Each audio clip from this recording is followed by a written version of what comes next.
சிவபெருமானுடைய சொந்த ஊர் எதுவென்று தெரியுமா? உலகத்திலேயே முதல் சிவன் கோவில் எதுவென்று தெரியுமா?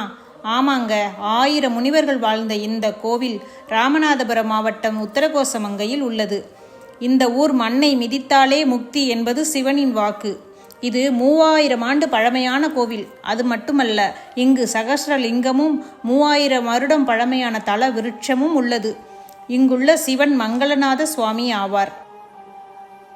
இங்குள்ள மரகத நடராஜருக்கு மார்கழி மாதம் பௌர்ணமி திதி திருவாதிரை நட்சத்திரத்தில் ஆருத்ரா தரிசனம் மிகவும் சிறப்பாக கொண்டாடப்படுகிறது.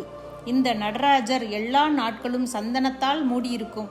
திருவாதிரை நாளில் மட்டும் சந்தனம் கலைக்கப்பட்டு பக்தர்களுக்கு மரகத நடராஜர் காட்சியளிப்பார். இந்த கோவில் ஆதி சிதம்பரம் என்றும் தென் கைலாயம் என்றும் சொல்லப்படுகிறது.